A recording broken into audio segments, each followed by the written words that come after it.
Hello, today we're going to be talking about acting for camera, the different genres, roles, things like that, um, techniques and what they are, and also my personal uh, take on acting for camera. First, I'm going to be talking about genres, and there's a lot of genres. For example, my favourite genre is thriller, but we also have horror, romance, romantic comedy, spaghetti western, sci-fi. Um, those are all the ones that are coming to me at the top of my head right now.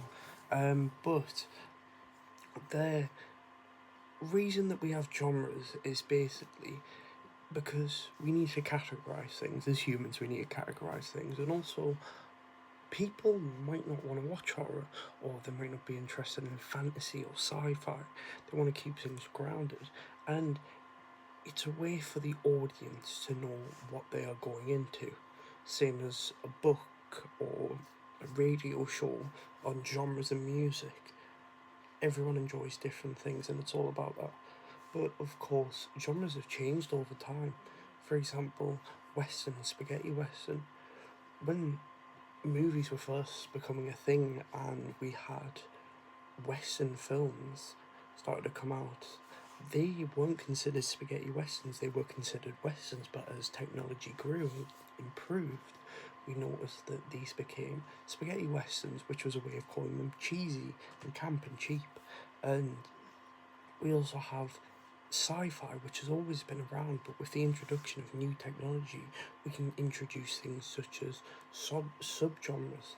For example, with sci-fi, there's fantasy sci-fi, space sci-fi, earth sci-fi, biological sci-fi, all these different genres that we now can think of because of technological advancements. There's a lot of roles that go into acting for camera. For example, an actor. An actor needs to be on there, be on set, and actually play the characters to make the thing. But a director is needed to, well, direct the actors, and also cameramen. It's not acting for camera if you don't have a camera, and you need someone who knows how to operate a camera and a tripod and all these things. You also need producers to help pay for things, but if you don't have a producer, it tends to be kind of quite cheap workarounds and things like that. But you also have casting directors. Casting directors are a very important role in acting for camera, as when you're on camera, you typically think of film and TV, and this goes out to a much wider audience than theatre. It's much more accessible. You can watch it from home. You don't have to travel. And it's usually cheaper to watch a movie or a movie, film, or TV thing than it is to go to the theatre. And because of that, casting directors have a very important job, and that is to send a message almost. You need to look at something and you need to know how these characters will be portrayed, and how they will look and how they will feel. And the casting director's job is to go in and find that and pull that from an actor. But they need to be aware of things such as tokenism, where you will have a character who exists purely to tick a box almost, and just kind of get that diversity mark. And that's why casting directors have such an important job to stop this and ensure that what they are portraying to the audience is good. But at the same time, there is being too diverse. For example, you see in a lot of media, you have a friend group where no one person is from the same race or the same sexuality or gender, for example. And this is incredibly unrealistic because we don't see that in real life. People do tend to go to people more similar to them, and it's very unrealistic and it can push an audience away. A lot of different acting styles with acting for camera, but the main one I would like to focus on is method acting. Um, There's a lot of talk about method acting in the industry, and I think that's why it's a good example. It's something that everyone kind of thinks about because of infamously Jared Leto was someone who popularized it in the media. Just he gave the media something to talk about with what he did with it. He gave used condoms and dead animals to his co-star Margot Robbie on the Suicide Squad movie, and um, this is incredibly funny to me. But he also sent links of viruses to the people he was working with on Tron, because that was meant to help him get into the mind of the character. But I do personally like method acting. I do enjoy it, and I do embrace it in some ways myself. But I think there's definitely a fine line with it. You can't go too far into a character, and I think that's entirely possible based on someone's mental health and things like that. But it's also entirely possible not to, and it's much easier not to, and it's not something that should affect those around you. It may affect the way you speak, the way your tone is and things like that, but realistically your character should be, if you are playing your character should be their nicest selves around these people. That's what you should be portraying. And I think now, especially because of the popularisation of it, it's just being used a lot by especially male actors to just excuse their behaviour and blame it on a character, when I think that stops method acting. I think method acting at its core is a fancy version of Object Memory by Stanislavski and Train of Thought and things like that. And while it is a good acting style and does help with a character, it's not an excuse, and you need to know how to control it in a sense. This next section we're going to be talking about the different techniques you can use. One that I most recently used was a slicer pie, which is essentially is a remote. This remote is your camera. Now, if you look at this, top down, the camera shoots out different ways, and these are the barriers. My hands are the barriers, and as an actor, you need to ensure that everything you are doing stays within these barriers. Now, the barriers do go up very far, but that depends on the different shots and what they require. For example, if it's a close-up shot of someone doing something with their hands, the remote, something like this. This is a very close-up shot, and for that you need to use business hands.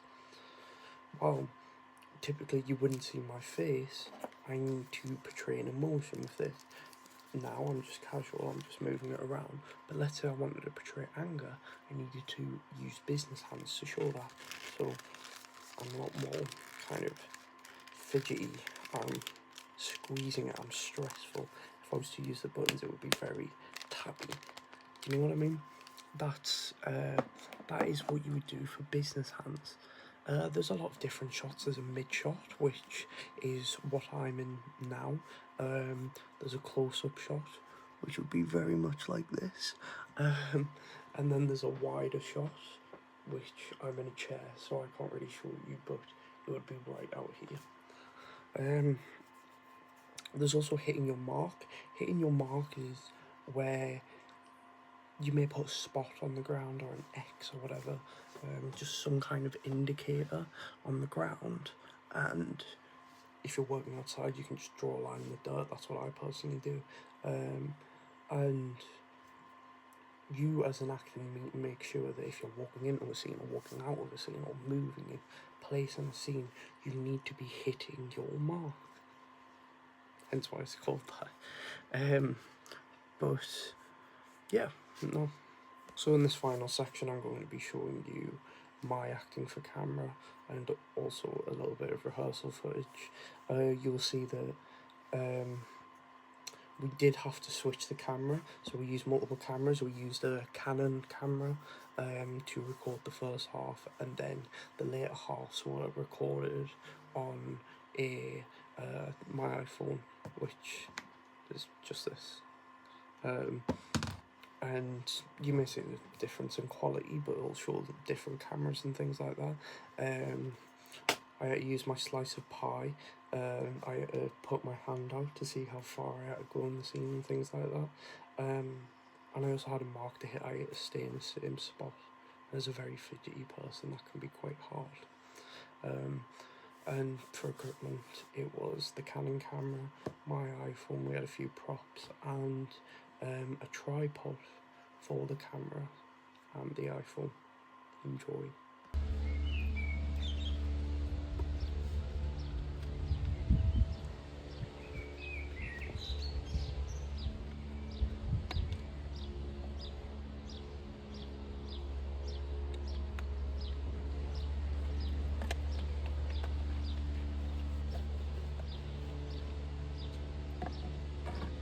How's a woman? Go on. Go on. On where?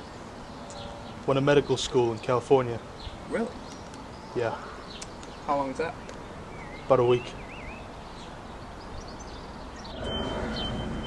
Well, that sucks. So when you're done with these meetings, Be a week after I turned 21. they're hooking you up with a job or what? Be stuck in a room doing long division till I'm 50. Bet you make some nice bank though. Be a fucking lab rat. Better than this shit. It's way out of here. Why do I want to get away from here for? I'm gonna fucking live here for the rest of my life. I want to be your neighbor. Take your kids up together to the Little League and fully fit. Look, you're my best friend, so don't take this the wrong way. But if in 20 years you're still coming over watching the fucking Patriots game working construction, I'll fucking kill you. That's not a threat, that's a fact. I'll fucking kill you. Fuck, Mom. Alright. Cool guy.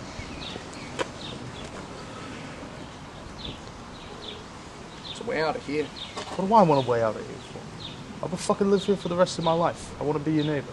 Take our kids up together to the Little League at Foley Field. Look, you're my best friend, so don't take this the wrong way, but if in 20 years you're still coming over watching the fucking Patriots game working construction, I'll fucking kill you. That's not a threat, that's a fact. I'll fucking kill you. Chucky, what the fuck are you talking Look, about? you got something that none of us have. Oh, come on. Why? Why is it always this? Because I owe it to myself? What if I don't want it? Nah, fuck you. Not because you owe it to yourself. Because you owe it to me.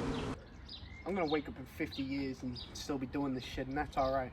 Because I'll make a good run at it. But you're sitting on a fucking lottery ticket.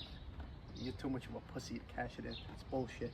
I'd do anything to have what you have. All of these guys would do anything to have what you have. It's a fucking insult to us if you're still here in 20 years.